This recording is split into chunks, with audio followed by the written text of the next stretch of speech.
문재인 대통령이 윤석열 당선인을 향해 빠른 시일 내에 허심탄회하게 대화하자고 제안했습니다. 윤 당선인 측은 바람직한 결과를 위해 노력하겠다고 답했습니다. 다시 살아난 회동 불씨 자세히 분석합니다. 신구 권력이 신경전을 벌였던 차기 한국은행 총재 인선에 가닥이 잡혔습니다. 양측은 이창용 국제통화기금 아시아태평양 담당 국장 발탁에 공감대를 이뤘습니다. 단독 보도합니다. 윤석열 당선인이 집무실 모델로 검토 중인 백악관 웨스트윙을 취재했습니다. 백악관 건물이 한눈에 내려다보일 정도로 선명하지만 이곳은 별도의 허가 없이도 누구나 들어올 수 있는 공간입니다. 핵심 참모 사무실이 모여있는 개방형 구조로 지하철역에서 3분 거리입니다. 코로나 확진자가 폭증하는 가운데 확진자가 사용했던 마스크를 5만 원에 판다는 글이 중고거래 사이트에 올라와 논란입니다. 기존 완성차 업체들의 중고차 판매가 가능해졌습니다. 소비자들은 미끼 매물에 따른 피해가 줄어들 것이라며 환영했지만 중고차 업체들은 반발했습니다.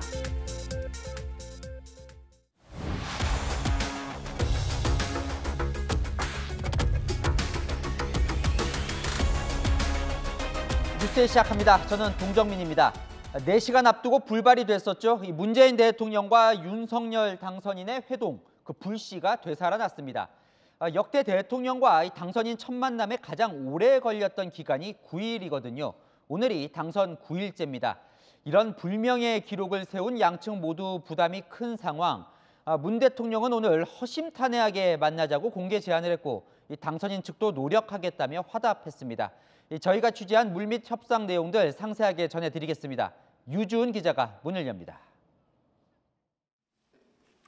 문재인 대통령은 윤석열 당선인과의 첫 만남이 결렬된 지 이틀 만에 직접 진화에 나섰습니다. 윤석열 당선인과 빠른 시일 내에 격이 없이 허심탄회하게 대화하는 자리를 갖는 것이 국민에 대한 도리라면서 청와대의 문은 늘 열려 있다고 말했습니다. 무슨 조율이 꼭 필요하다고 생각하지 않는다고도 했습니다. 한국은행 총재, 선관위원, 감사위원 인사권을 누가 행사하느냐를 두고 신구 권력 간 대립으로 비춰지면서 정치적 부담이 됐을 거라는 분석이 나옵니다.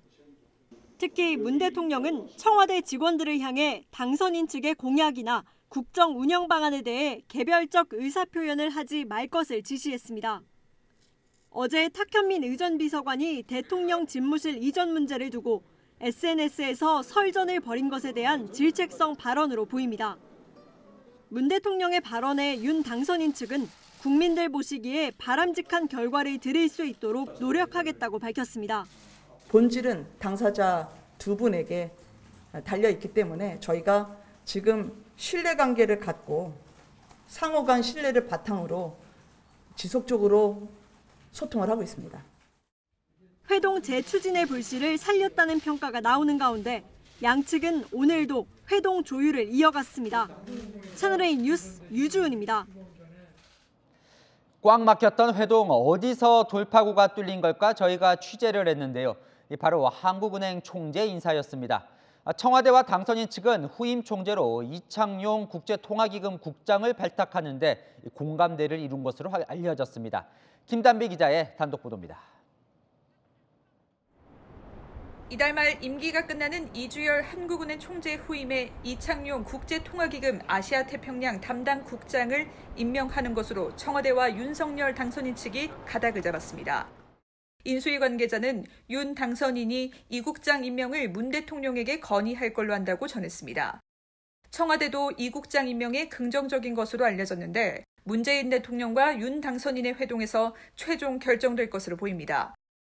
이 국장은 서울대 경제학부 교수, 금융위원회 부위원장, 아시아개발은행 수석 이코노미스트를 지냈습니다. 이론과 실무는 물론 국제 경험까지 풍부한 적임자로 평가받고 있습니다. 앞서 청와대와 윤 당선인 측은 후임 한은 총재와 공석이 된 감사위원, 선관위원 인사를 놓고 갈등을 빚다가 단독 오찬을 4시간 앞두고 회동이 무산된 바 있습니다.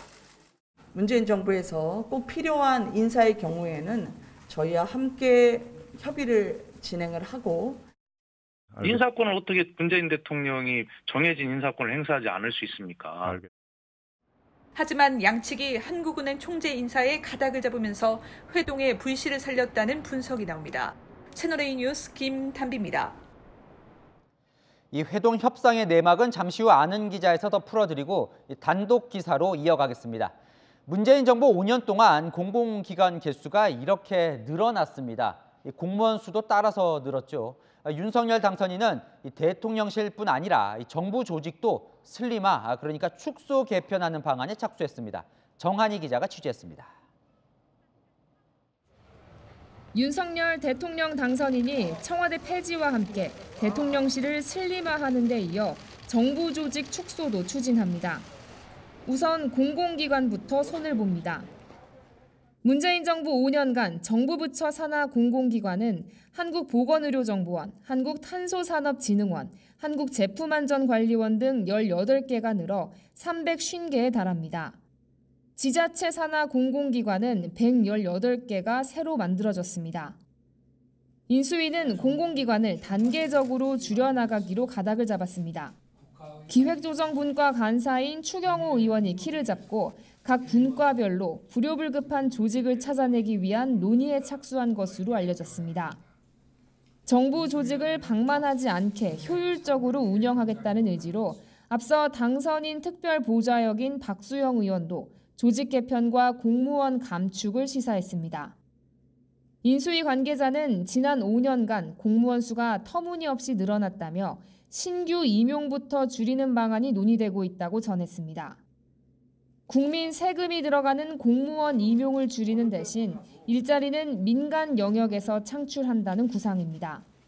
기업이 성장을 해야 거기서 일자리가 만들어지고 근로자들이 행복해지는 그런 사회가 되는 것은 초등학생도 다 아는 사실입니다.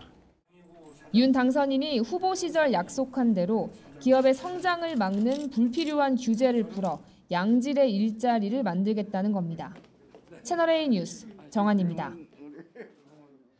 각 부처들은 새 정부 조직 개편을 앞두고 인수위 업무 보고에 사활을 걸고 있습니다.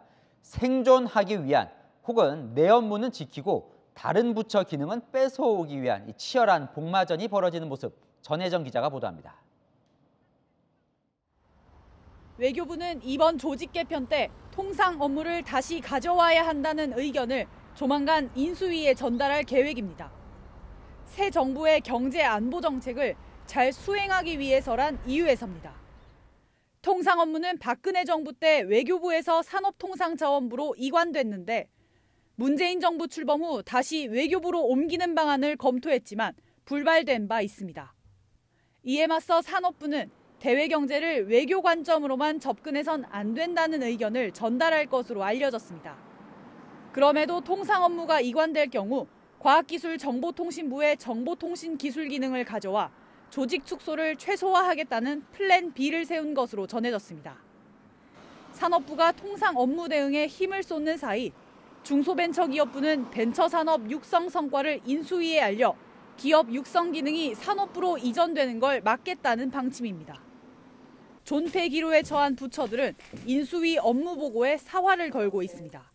정부 조직과 관련해서는 이게 정부조직법 개정 사안과도 맞물려 있고 직제 개편은 기조분과와 인수위에서 논의해야 될 사안입니다.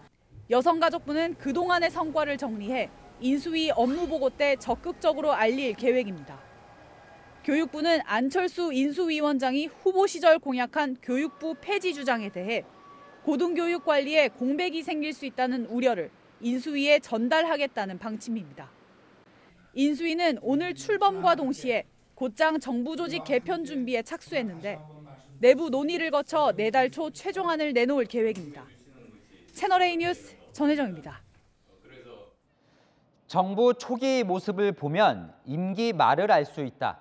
윤석열 당선인이 인수위 공식 출범 날인 오늘 첫 회의를 주재하며 한 말입니다. 일을 잘하는 정부가 되어야 한다며 이 책상이 아닌 현장에서 답을 찾으라고 주문했습니다. 이민창 기자입니다. 윤석열 정부 밑그림을 그릴 대통령직 인수위원회가 공식 출범했습니다. 윤석열 대통령 당선인은 현판식 직후 첫 전체 회의도 주재했습니다. 회의장에는 직접 쓴 손글씨로 겸손하게 국민 뜻을 받들겠다는 구호를 걸었습니다. 국정과제의 모든 기준은 국익과 국민이 우선되어야 할 것입니다. 항상 국민의 목소리를 잘 경청하고 국민의 눈높이에서 문제를 풀어가길 바랍니다. 윤 당선인은 일 잘하고 능력 있는 정부가 되어야 한다며 책상이 아닌 현장에서 답을 찾아달라고 했습니다. 가장 먼저 주문한 건 코로나 위기 대응 방안 마련입니다.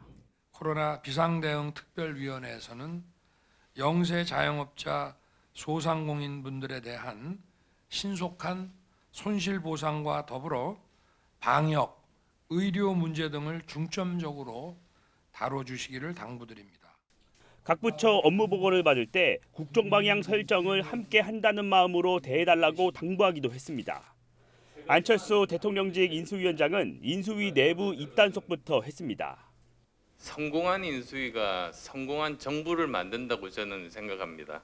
위원분들은 개별적인 의견은 자제해 주시기 바랍니다. 대외적으로.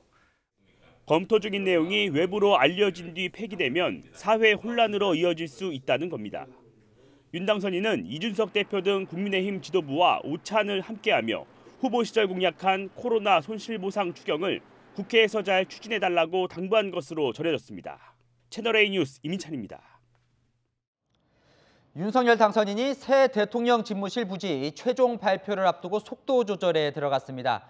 용산 이전을 반대하는 여론도 수렴하기 위해서 오늘은 인수위 차원에서 최종 후보지죠. 용산 국방부 청사와 광화문 외교부 청사를 모두 살펴봤습니다. 홍지은 기자입니다. 대통령직 인수위원회 위원들이 대통령 집무실 이전 후보지인 서울 광화문 외교부 청사와 용산 국방부 청사를 찾았습니다. 최종 발표를 앞두고 국방부 청사로의 이전을 반대하는 의견도 살펴보기 위해 현장 점검에 나선 겁니다.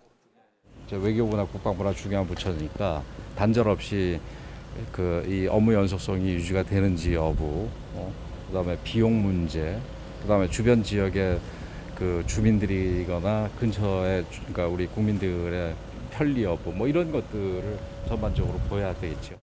윤석열 대통령 당선인은 용산 국방부 청사로 이전하는 데 강한 의지를 보이는 것으로 전해졌습니다. 인수위 관계자는 당선인은 용산으로 마음을 굳힌 것 같다며 이전 시 문제점에 대한 나름의 보관도 갖고 있는 것 같다고 전했습니다. 안보 공백이나 재개발 백지화 우려를 불식시키기 위해 대비하고 있다는 겁니다.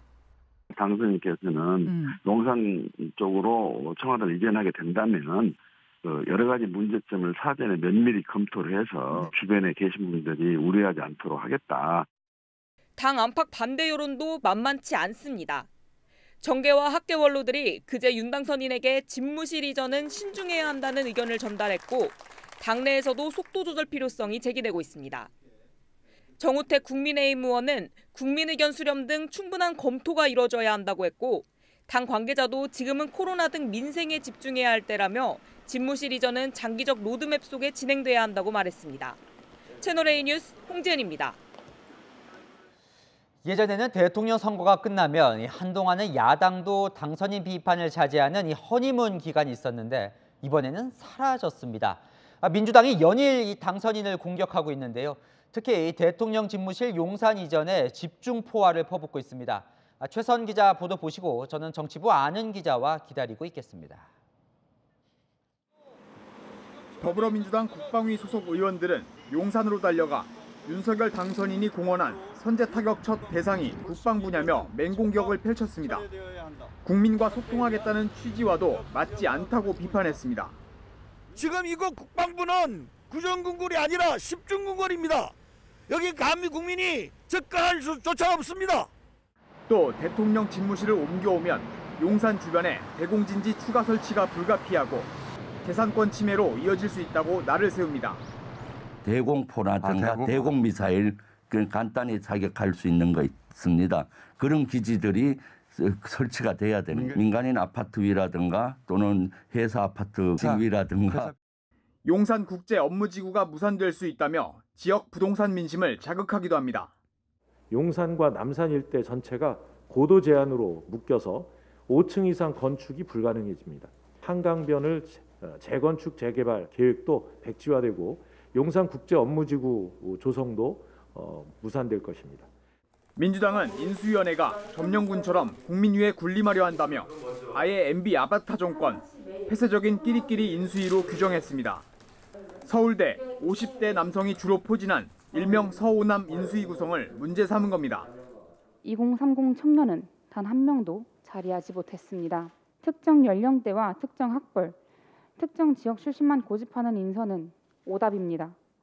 인수위 현판을 처음 단 날부터 민주당의 비판이 쏟아지면서 대통령 당선 뒤 일정 기간 비판을 자제하는 이른바 허니문 기간이 사라졌다는 분석이 나옵니다. 채널A 뉴스 최선입니다.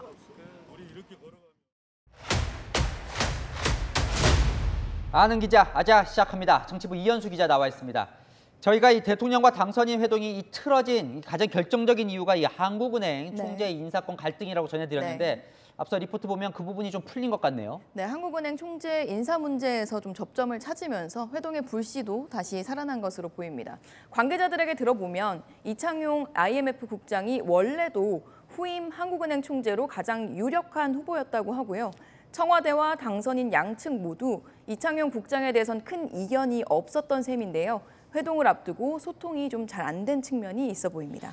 회동이 불발된 이후에 사실 이제 서로 날을 막 세워왔잖아요. 그런데도 이 물밑 접촉은 계속 있었나 봅니다. 네, 한국은행 총재 인사 문제가 이제 가닥을 잡은 것도 있고요. 오늘 문재인 대통령이 물꼬를 텄습니다. 허심탄회하게 대화하는 자리를 갖는 게 국민에 대한 도리라고 손을 내미는 모양새를 취한 겁니다. 당선인 측도 국민들 보시기에 바람직한 결과를 드릴 수 있도록 노력하겠다고 화답했고요. 국민이 보기에 신구 권력이 충돌하고 또 이 갈등이 장기화되는 것, 현직 대통령이나 대통령 당선인 모두에게 부담이 되겠죠. 오늘 청와대가 이 탁현민 비서관을 콕 집어서 이 경고를 내린 게 눈에 띄던데 이거 무슨 의미로 봐야 할까요? 네, 윤석열 당선인 측이 회동에 응하는데 조금 더 쉽게 명분을 준 게 아닌가 이렇게 해석이 됩니다. 탁현민 을 전 비서관이 윤 당선인의 대통령 집무실 이전 추진과 관련해서 비서동에서 대통령 집무실까지 뛰어가면 30초다. 여기 안 쓸 거면 우리가 그냥 쓰면 안 되나 이런 조롱하는 듯한 SNS 글을 올려서 논란이 됐었는데요. 당선인 측 공약에 대해 개별적 의사표현을 하지 말라 이런 문 대통령 메시지도 나왔고요. 탁 비서관도 이후 논란을 의식한 듯 해당 SNS를 삭제했습니다. 자, 시청자 질문이 들어왔습니다. 이 만나면 사면 얘기도 하지 않겠냐는 질문이신데 그러니까요. 사면 논의는 어떻게 되고 있습니까, 지금? 물론 사면도 물밑에서 논의가 있을 것으로 보이는데요. 조용하게 논의가 되고 처리가 될 것으로 보입니다. 회동 조율 단계에서 여권 관계자들과 당선인 관계자들이 좀 다소 격한 발언들을 주고받으면서 오히려 논란을 키웠다는 지적이 있거든요. 사면은 결국 대통령의 권한이니까요. 아직 살아있는 카드군요. 네. 자, 그럼 이제 뭐 곧 회동이 이루어지는 겁니까? 네, 다음 주 초쯤 회동이 이루어지려면 이번 주말이 정말 중요할 것 같습니다. 저희가 보도해드린 대로 한국은행 총재 외에도 감사위원 또 선관위원 인선 문제도 의제로 남아있거든요. 이 부분에 대해서도 실무 협의가 추가로 있을 것으로 보여서 잘 매듭이 지어진다면 다음 주 정도로 회동이 예상됩니다. 근데 민주당이요. 연일 이 인수위 당선인 이 맹공을 퍼붓고 있는데요. 원래 허니문 기간이라는 게 있지 않나요? 저 역대 정부에서도 인수위가 좀 출범을 하고 나면 이제 현 정권과 좀 각을 세우기는 했는데요. 그래도 대선이 끝난 직후에는 당시 기사들을 좀 찾아봤더니 좀 거친 비판은 자제를 했더라고요. 그런데 이번에는 인수위 출범도 좀 빠른 편이고요. 양상도 다른 것 같습니다. 이명박 전 대통령 사면에는 당선인이 직접 해라. 또 대통령 집무실 이전에는 안보 공백을 초래한다. 대통령 갑질이다. 철회하라. 이렇게 각을 세우고요. 인수위 인선에도 MB 아바타 정권이라고 조목조목 비판하고 나서고 있습니다. 이번엔 그럼 허니문 기간 없이 민주당이 이렇게 독하게 나오는 이유가 뭘까요? 가장 큰 이유는 6월 1일로 예정돼 있는 지방선거일 겁니다. 대통령 선거를 치르고 바로 3개월도 안 돼서 전국 단위의 선거를 한 번 더 치러야 하다 보니 여야 모두 허니문을 둘 여유가 없는 것으로 보이고요. 그리고 0.73%포인트, 24만 표 차로 대선 승패가 갈린 것도 이유로 꼽힙니다. 양 진영이 최대한 결집한 결과다 보니까 민주당도 총공세를 펼쳐서 지지층을 결집시켜야 하는 상황이고요. 또 지방선거에 승리할 경우에 초반 윤석열 정부의 힘도 뺄 수 있을 거라고 보는 겁니다. 자, 청와대 이전은요. 용산으로 뭐 사실상 정해졌다고 저희가 전해드렸는데 광화문 외교부 청사도 오늘 돌아본 이유는 뭘까요? 우선 용산 시대를 열겠다라는 당선인의 의지는 매우 강합니다. 오늘 국민의힘 관계자들을 만나서도 용산 이전 의지를 피력한 것으로 알려졌는데요. 다만 용산 이전에 대한 반대 여론이 있다 보니 발표 시기를 좀 늦추면서 분위기를 보는 것 같습니다. 이제 졸속으로 결정한 게 아니다라는 모습을 위해 국방부뿐만 아니라 외교부 청사도 함께 둘러본 거고요. 다만 막판에 국방부 청사에서 외교부 청사로 대통령 집무실이 변경될 가능성도 완전히 배제할 수는 없습니다. 윤 당선인이 그동안 이준석 대표와 갈등을 빚거나 안철수 대표와의 단일화 이런 주요한 국면에서 마지막 순간에 결정을 바꿨다는 말도 있거든요. 그렇다 보니 현재까지는 용산 이전 의지가 강하지만 막판에 마음을 바꿀 수 있다는 겁니다. 오는 일요일에 결과가 발표될 것으로 보이는데요. 발표 내용을 지켜봐야 할 것 같습니다. 이것도 궁금하던데요. 민주당은 계속해서 용산 국방부 청사로 이전을 하면 안보 공백이 생긴다면서 여러 이유를 들고 있거든요. 그래서 이 기자가 전문가들에게 그 말이 맞는지 좀 취재를 해봤죠. 네, 군 관계자들에게도 물어보고 이제 전문가들에게도 좀 물어봤습니다. 집무실을 이전하면 국방부 관련 부대가 이제 연쇄 이동을 해야 돼서 안보 공백이 초래된다. 이게 민주당의 주장이거든요. 근데 관계자들에게 물어보니 단순히 이전하는 것만으로는 안보 공백이 생기진 않을 거라는 쪽이 우선 다수였고요. 다만 모두 동일하게 지적하는 부분이 있었는데 급하게 촉박하게 이전하면 이 안보 공백이 실제로 발생할 우려가 있다라고 지적을 했습니다. 그리고 또 오늘 김병주 민주당 의원이 라디오 인터뷰에서 지적한 부분인데요. 집무실을 이전하면 주변 아파트, 빌딩 옥상에 대공기지를 설치해야 한다라고 해서 전문가와 군 관계자들에게 물었더니 대통령 집무실이 이전에 오면 추가 설치를 해서 보강을 하긴 해야겠지만 현재도 서울 고층 건물에는 배치돼 있다라고 설명을 했습니다. 어쨌든 옮긴다면 안보 공백은 잘 따져봐야 될 것 같습니다. 네, 정치부 이현수 기자였습니다. 아시는 것처럼 윤석열 당선인 측이 새 집무실 모델로 참고하고 있는 곳은 미국 백악관입니다. 백악관은 대통령이 언제든 참모들과 만나 소통할 수 있는 구조인데요. 워싱턴에 있는 저희 유승진 특파원이 백악관의 구조를 직접 살펴봤습니다. 미국 대통령이 머무는 백악관의 양쪽 면은 모두 시민공원과 맞닿아 있습니다. 이곳은 백악관의 북쪽에 마련된 공원입니다. 여기서 이 백악관 건물이 한눈에 내려다 보일 정도로 선명하지만 이곳은 누구나 별도의 허가 없이도 들어올 수 있는 공간입니다. 단체 견학 온 학생들은 미국의 심장을 눈앞에서 체험합니다. 시민들에게는 산책과 조깅을 즐길 수 있는 휴식처이자 관광객들에게는 사진으로 꼭 담아야 하는 명소입니다. I love the fact that the White House is right surrounded by all the people because the White House belongs to the people. The president is only a temporary resident. Very good education, yes, yes. It teaches the children when they're young about our history and gives them a sense of our freedoms that we have now. 경찰 인력이 곳곳에 배치됐지만 정해진 구역 내에선 활동에 제한이 없습니다. 이곳은 백악관 앞에 있는 지하철역인데요. 여기서 백악관까지는 얼마나 걸리는지 제가 직접 한번 걸어보도록 하겠습니다.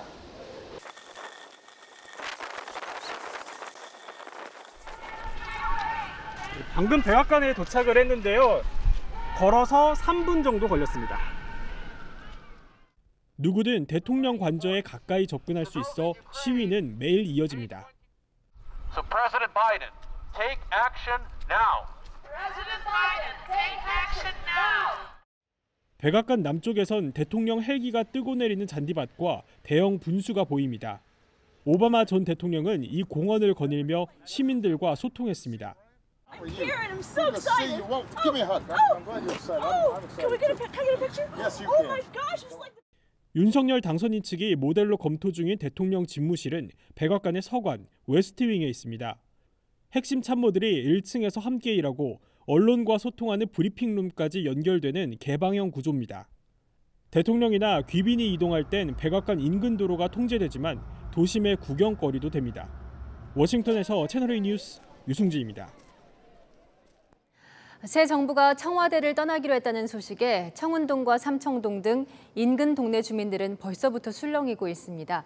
섭섭하다는 목소리도 일부 있지만 수십 년 동안 참아온 불편과 개발 제한이 사라질 것 같아서 반갑다는 의견이 많았습니다.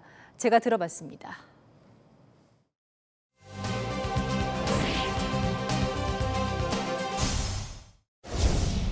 50년 넘게 청와대 앞을 지켰던 동네 슈퍼. 한편으로는 좋고 한편으로는 또 섭섭하고 그래요. 섭섭한 마음도 있으세요? 섭섭한 마음도 있지. 그래도 뭐 여기에 계시니까. 인근 식당 주인은 단골 손님이 사라질까 걱정입니다. 저희는 있는 게 낫죠. 영업집이다 보니까. 청와대 단골 손님도 있으세요? 그렇죠. 행정공무원들은 아무래도 단골이죠. 아쉬워하는 사람도 있지만 청와대 이전을 반기는 목소리가 더 많습니다. 말도 마, 밤나요. 청와대 때문에 내가 데모에 싸서 못 살아. 네, 안녕하세요. 제일 불편한 거는 차단을 많이 하잖아요. 누가 지나가시거나 그러면은 막는 데도 있고 청와대를 넘어가려 그래도 막고 그냥 조용히 지나가셔도 될 건데 왜 굳이 막는지. 벌써부터 주민 수건이던 개발 문제로 들썩입니다. 글쎄 관광 개발이 좀 될래나 어떤 장사하는 사람들은 사람이 많이 왔다 갔다 해야 좋잖아요. 지금 현재 이렇게 사람이 안 왔다 갔다 하니까 장사가 되질 않고 앉아서 놀고 있어요. 그동안 청와대 인근 건물은 고도 제한 때문에 높이 지을 수 없었습니다. 청와대 때문에 규제가 많아서 저 건물을 지어도 땅값이 안 오르니까 여기가 뭐 아파트라도 들었으면 땅값이 많이 오를 텐데 그런 게 없으니까 건물을 지어도 4층 이상 못 짓고. 이 건물도 개발하실 계획이세요? 뭐 좀 사정이 되면. 청와대 직원들의 관사로 쓰이던 빌라도 관심입니다. 일반인들은 잘 모르죠. 저희들은 이제 부동산 하니까 뭐 청와대 뭐 관사 비스하게 이렇게 썼던 거구나. 어떤 분들이 와가지고 그 산 밑에 그 빌라 뭐 나온 거 없어요라고 묻는 경우는 가끔 있어요. 그것은 파는 게 아닙니다. 얘기해주죠. 공기 좋고 좋아 보이잖아요. 대통령 집무실 이전으로 너무 많은 세금이 낭비되지 않길 바라는 당부도 많았습니다. 정부에 돈이 없다고 그렇게 쫄쫄매고 그러면서 시설 같은 거를 다시 또 다 해야 될 거 아니에요. 보통 돈이 많이 들어가겠어? 어디 가서 새로 오면 돈을 얼마나 많이 들겠어. 그렇죠. 지금 서민이 배고파서 울고불고 하는데 정신을 거기다 모아야 돼. 여인선이 간다 였습니다.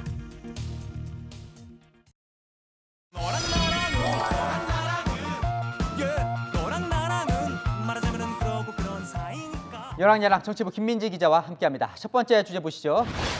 윤석열 당선인 표정이 별론데요. 소통을 계속 강조하던데 뭐가 문제가 생겼습니까? 당선인 측이 기자들과 만든 단체 대화방이 있는데요. 이름이 소통방입니다. 그런데 오늘 불통방이 됐습니다. 아시다시피 오늘 인수위원회 현판식이 있었잖아요. 현장에 많은 취재진들이 몰리면서 당선인 측이 갑자기 이 풀취재 형태로 하겠다 이렇게 공지했습니다. 이 풀 취재라는 건 이게 몇 명만 들어와서 취재를 하고 뒤에 이제 다른 기자들에게 공유를 좀 하라는 거죠. 맞습니다. 그래서 나머지 취재진들이 길 건너로 밀려나게 됐는데요. 보시다시피 현판식을 잘 볼 수 없는 그런 상황이었습니다. 그러자 기자들이 이 소통방을 통해서 미리 공지를 했어야 되는 것 아니냐, 강 건너 불구경하듯 현판식을 길 건너에서 봐야 되느냐고 항의했습니다. 이 현판식이라는 게 인수위 출범을 알리는 이 역사적인 순간이다 보니까 직접 취재를 하고 싶었겠죠. 네, 문제가 커진 건 그 다음부터인데요. 항의에 동조하는 메시지가 올라올 때마다 가림 처리가 됐습니다. 기자들의 메시지를 가리는 게 소통이냐 이런 항의글마저 보시는 것처럼 지워졌습니다. 그러네요. 이 불만 메시지마다 삭제가 됐습니다. 네, 속속 저렇게 지워지니까 AI가 가리는 것이냐는 말까지 나왔는데요. 김은혜 대변인은 불편함을 드렸다면서 기자의 의견이 지워진 것에도 죄송하다고 사과했습니다. 당선인 측은요, 대화방 관리자가 새로 업무를 맡아서 잘 모르고 한 일이라고 해명했습니다. 이제 이런 게 쌓이면 불통이 되는 거죠. 네, 다음 주제 보겠습니다. 멱살이라도 박지원 민주당 공동비대위원장이 한 말이죠. 네, 최근 안희정 전 지사의 부친상에 여권 인사들이 조문한 것을 비판하면서 한 말입니다.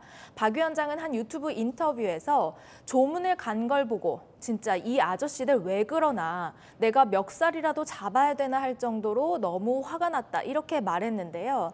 실제로 안 전 지사 부친 빈소에는 문 대통령과 윤호중 비대위원장 등이 화환을 보냈고 몇몇 민주당 의원은 직접 조문을 했습니다. 박 위원장 SNS에도 이렇게 썼더라고요. 부모 상에는 원수도 간다지만 정치인 행동엔 책임이 따른다. 네, 비대위 첫 회의에서도 강조했던 말이죠. 사회적 규범에 위배된 정치인을 감싸는 사람들이 민주당에서는 더 이상 통용되지 않을 것입니다. 이제 그런 나쁜 문화를 이해해달라고 할 수 없고 이해해서도 안 됩니다. 자, 이재명 전 지사의 조기가 보이는데요. 이 전 지사도 보낸 겁니까? 이번은 아니고요. 2020년 안전지사 모친상 때인데요. 이번 박 위원장의 발언으로 당시 이 전 지사가 조기를 보낸 것이 재조명되기도 했습니다. 박 위원장에게 이에 대한 의견도 물었는데 대답을 듣지는 못했습니다.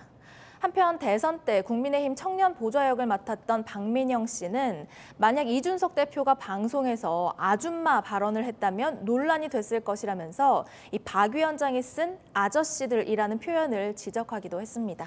네, 마지막 주제도 넘어가 보겠습니다.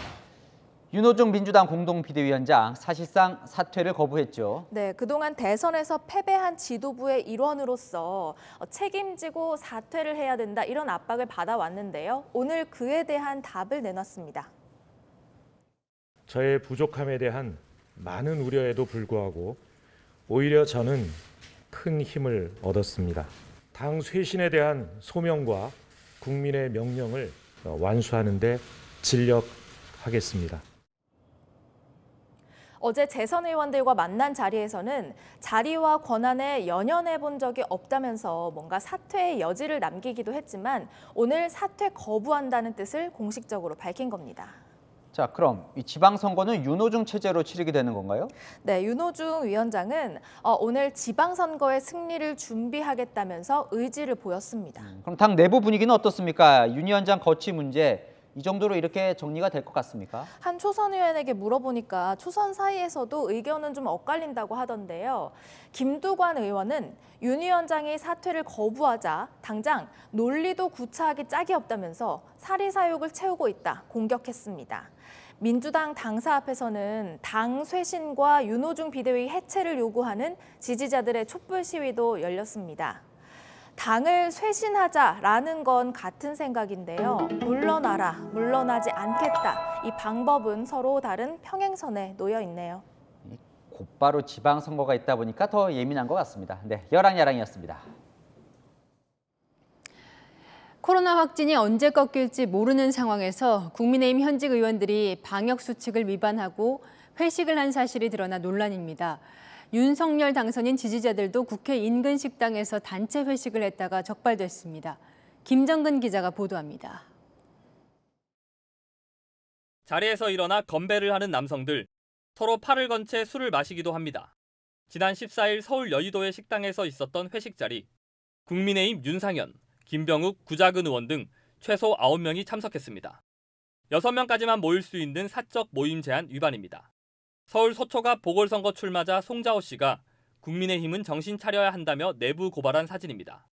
윤상현 의원 측은 옆방에서 식사를 하다 잠시 들러 인사를 나눴다고 해명했습니다. 영등포구청은 증빙 자료가 명확하다며 참석자 전원에게 과태료를 부과한다는 방침입니다. 이런 일은 또 있었습니다. 사람들이 식당 안을 돌아다니며 인사를 나누고 기념사진도 찍습니다. 그제 오후 5시 반쯤 윤석열 당선인의 지지자들이 서울 여의도의 식당에서 단체 회식을 한 겁니다. 이들은 식당 안에 윤 당선인의 사진이 들어간 현수막도 걸었습니다. 이 자리에 초대를 받았던 전 국민의힘 선거대책본부 관계자는 채널A와의 통화에서 선거운동으로 고생한 지지자들 간의 친목 모임이었다고 해명했습니다. 이들이 예약한 인원은 50명, 영등포구청 관계자가 현장에 갔을 때는 30명 정도가 있었습니다. 구청 관계자는 인적 사항이 확인된 7명에 대해 과태료 처분을 내리고 나머지 참석자를 파악하고 있습니다. 구청은 해당 식당에도 과태료를 부과할 예정입니다. 채널A 뉴스 김정근입니다. 오늘도 코로나 신규 확진자는 40만 명을 넘겼습니다. 이제 그나마 쉽게 구하던 감기약마저 품깁니다. 서울 사는 사람이 경북 문경에서 처방을 받기도 합니다. 김혜지 기자입니다. 서울에 사는 63살 이모 씨가 받은 약봉투입니다. 약을 처방한 곳은 경북 문경의 한 약국. 코로나19 확진 이후 비대면 원격 진료로 감기약을 처방받았는데 200km나 떨어진 약국에서 그것도 사흘이 지난 뒤에야 겨우 받을 수 있었습니다. 자가 해제되는 날 그날 아침에 약이 왔는데 주소를 보니까 그 경북 문경시에서 보냈더라고요. 아니 정말 어이가 없고요. 그래서 아니 서울에는 그 약이 없고 약국이 없나. 이 씨가 처방받은 건 소염 진통제 같은 일반적인 감기약. 하지만 시중에 물량이 없다 보니 먼 곳에 있는 약국까지 처방전이 내려온 겁니다. 가까운 약국에 갔다가 없으면 이게 계속 돌고 돌아요. 문경까지요? 네네. 근데 여기 되게 많아요. 경기도, 강원도, 서울만. 취재진이 둘러본 약국들에서도 소염 진통제와 가래약 등은 일찌감치 동이 났습니다.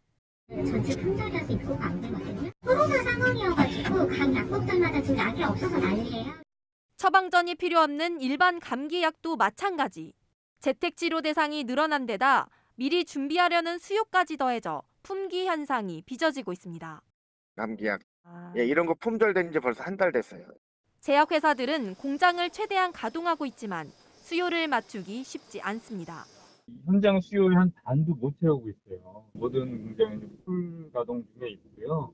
그것도 안 돼서 이제 다른 공장에까지 라인을 활용해서 전국 재택치료자가 200만 명을 넘어서면서 이젠 감기약도 귀한 몸이 됐습니다. 채널A 뉴스 김예지입니다. 증상이 있어도 검사를 받지 않는 숨은 확진자가 많다고 전해드렸는데요. 반대로 일부러 코로나에 걸리려는 사람들도 있습니다. 확진자가 썼던 마스크를 판다는 위험천만한 중고거래가 등장했습니다. 서상희 기자입니다.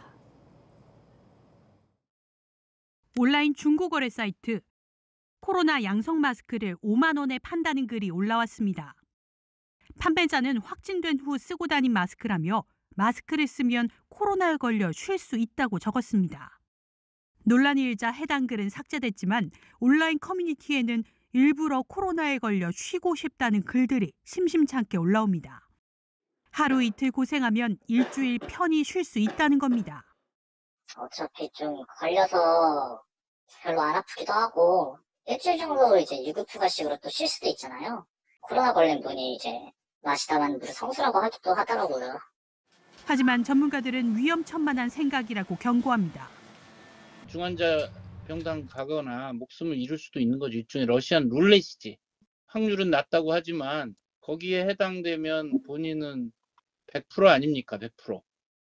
실제로 코로나에 감염된 확진자들 상당수는 격리 해제 이후에도 후유증에 시달리고 있습니다. 기침이 거의 한 달은 갔다고 봐야죠. 통증이 아직 너무 안 가셔가지고 대학병원에서 다시 검사를 하기로 했어요. 많은 사람들이 너무 이게 안일하게 생각하는 것 같아서 안타깝죠. 세계보건기구는 오미크론 증상이 가볍다거나 대유행이 끝났다는 등 잘못된 정보에 현혹되지 말 것을 당부했습니다. 채널A 뉴스 서상입니다. 지하철에서 60대 남성이 딸뻘되는 20대 여성에게 폭행을 당했습니다. 휴대전화로 10차례 머리를 맞아서 병원 치료를 받고 있습니다. 김승희 기자가 취재했습니다. 서울 지하철 전동차 안. 한 여성이 소리를 지르며 휴대전화로 60대 남성의 머리를 내리칩니다. 잠시 휴대전화를 고쳐 잡더니 또다시 남성의 머리를 공격합니다. 주변에 만류해도 아랑곳하지 않습니다. 남성은 여성의 가방끈을 붙든 채 속수무책으로 폭행을 당합니다. 참다 못한 남성이 주먹을 휘두르자 여성은 도리어 기세가 등등해집니다.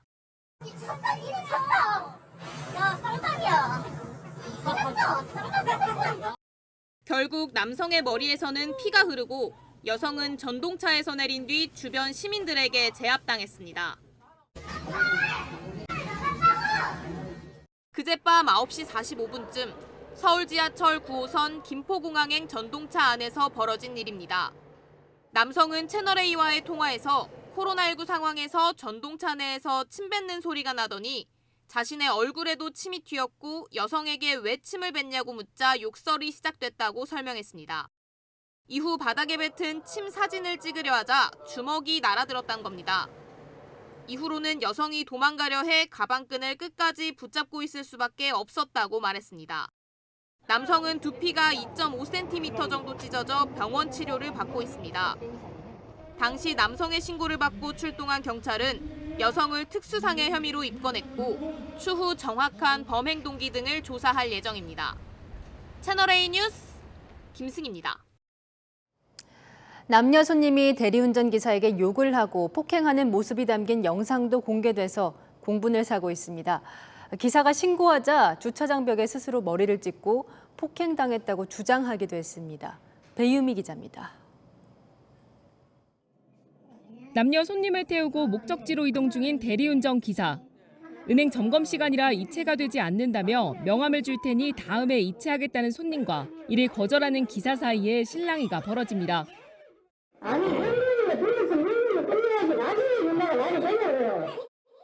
계좌 이체를 끝낸 손님.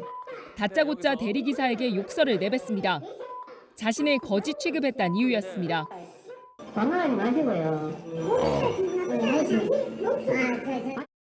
욕설이 오가며 감정이 격해지고 급기야 이들 남녀는 대리기사를 폭행하고 밀쳐 넘어뜨립니다.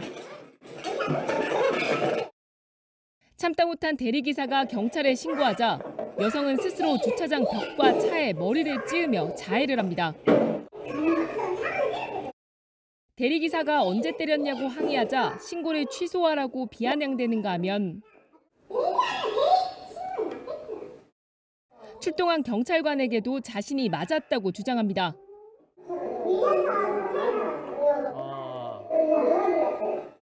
이런 상황들은 대리기사가 몸에 착용하고 있던 보디캠에 고스란히 찍혔고 영상은 온라인에 공개돼 큰 공분을 사고 있습니다.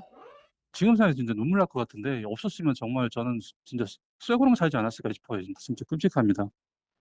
수사에 나선 경찰은 남녀 손님을 입건하고 조만간 불러 조사하기로 했습니다. 채널A 뉴스 배유미입니다. 우리 대사관 임시사무소가 있는 우크라이나 서부 도시에도 러시아의 미사일이 떨어졌습니다. 바이든 대통령은 오늘 밤 시진핑 주석과의 전화회담에서 중재 역할을 부탁할 예정입니다. 권갑구 기자입니다. 버섯구름이 하늘로 치솟고 주택가에 공습경보가 울립니다. 우크라이나 서부 도시 르비우 공항 근처 정비시설에 미사일이 떨어졌습니다. 폴란드 국경과 70km 정도 떨어진 르비우가 폭격받은 것은 처음입니다. 르비우에 임시사무소를 운영 중인 우리 대사관은 오늘 철수할 예정입니다. 하르키우에 있는 동유럽 최대 시장도 화염에 뒤덮였습니다. Ребят, не знаю даже что сказать. Там горит, это надо все вокруг проехать, посмотреть. 학교와 문화센터도 무차별 공격을 받아 21명 이상 목숨을 잃었습니다. 폭격으로 무너진 마리우폴의 극장에서는 100여 명이 구조됐지만 생존자 수색 작업이 끝나지 않았습니다. Чего есть вообще жизнь? Просто жизнь. Ни света, ни тепла, ничего нет. 그러나 러시아군은 여전히 민간인 공격은 없었다고 반박합니다. Не бомбят города, и об этом всем хорошо известно. Сколько бы роликов. 미 정보당국은 위성사진 분석 결과 러시아군 7,000명 이상이 숨지고 15,000명 가까이 다친 것으로 파악 중입니다. 러시아 병력의 10%를 넘습니다. 푸틴 러시아 대통령을 향한 발언이 갈수록 험악해지는 바이든 미국 대통령. Standing together against a murderous dictator, a pure thug who is waging an immoral war against the people of Ukraine. 우리 시각 오늘 밤 전화회담을 통해 시진핑 중국 주석에게 러시아를 설득하도록 중재 역할을 요청할 예정입니다. 채널A 뉴스 권갑구입니다. 네, 이제 대기업도 중고차를 팔 수 있게 됩니다. 소비자들은 찬성하고 기존 중고차 업계는 반발하고 있습니다. 안건우 기자입니다. 인터넷에선 중고차 피해 영상을 쉽게 찾아볼 수 있습니다. 환불을 요청하자 협박하거나 허위 매물로 소비자를 낚는 건 다반사. 김 씨는 이런 영상들을 보면 2년 전 중고차의 악몽이 떠오릅니다. 무사고로 돼 있더라고요. 이상 있으면 X자재 있고 뭐 이렇게 돼 있는 표시도 안 돼 있더라고요. 지방을 한번 가니까 차가 막 떨려가지고 막 이제 죽다 살아났죠. 무서워가지고. 폭발 직전이었다는 정비 결과를 받았지만 딜러들은 자취를 감췄습니다. 다 연락이 안 돼요. 핸드폰 주인이 바뀌는 거죠. 소비자가 본 중고차 시장의 문제입니다. 믿을 수 없을 정도로 불투명하다. 최근 5년간 소비자센터에 신고된 건수만 4만 4천 건 가까이 되지만 구제는 고작 2%. 대기업 진출이 필요하다는 여론이 꾸준히 제기됐고 결국 정부도 완성차 업체의 중고차 시장 진출을 허용했습니다. 가장 빠른 곳은 현대자동차그룹. 자사 브랜드의 신차급 중에서도 200여 가지의 품질 검사를 통과한 중고차만 온라인으로 판매한다고 밝혔습니다. 사실 해외에선 완성차 업체의 중고차 판매가 흔한 사례입니다. 국내만 역차별받아서 못했다고 볼 수가 있습니다. 투명성이 제고가 되면은 그러지 못한 기업들은 도태될 수밖에 없고 소비자 중심으로 바뀌는 선진 중고차 시장이 열리기 시작했다고 볼 수 있습니다. 기존 업계는 대기업 독과점으로 영세업체가 몰락한다고 우려했지만 이미 딜러 없이 비대면으로만 중고차를 사고 파는 플랫폼 서비스도 자리를 잡고 있어 대세를 바꾸긴 어려워 보입니다. 채널A 뉴스 안건우입니다. 오늘 설악산은 한겨울로 돌아간 듯한 모습입니다. 폭설이 내려 오후 기준 20cm가 넘는 눈이 쌓였는데요. 봄을 시샘하는 눈비구름은 내일 새벽이면 전국을 덮겠습니다. 앞으로 강원 산간에는 최고 20cm의 큰 눈이 내리겠고요. 경기 남부 내륙과 충북 북부에는 10cm 이상, 서울에도 최고 5cm의 제법 많은 눈이 오겠습니다. 비의 양도 전국에 5에서 30mm로 적지 않겠습니다. 눈비는 내일 오전에 가장 강하게 집중되겠고요. 저녁쯤이면 잦아들 전망입니다. 날도 반짝 추워지겠습니다. 내일 아침 서울은 2도, 한낮에 서울은 6도, 대구는 7도로 종일 찬바람이 불겠습니다. 다음 주 초까지는 계속해서 쌀쌀하겠습니다. 날씨였습니다. 문재인 대통령은 집권 초 인사 문제로 곤욕을 치렀을 때 인수위가 없어서 인사 기준을 못 만들었다고 아쉬워했습니다. 집권 초 설익은 부동산 정책, 최저임금 인상 혼란도 있었죠. 오늘 출범한 윤석열 인수위, 취임 첫날부터 시행착오 없이 전력 질주하려면요. 인수위 53일 하루하루의 무게가 무겁습니다. 마침표 찍겠습니다. 53일의 명운 달렸다. 뉴스 마칩니다. 감사합니다.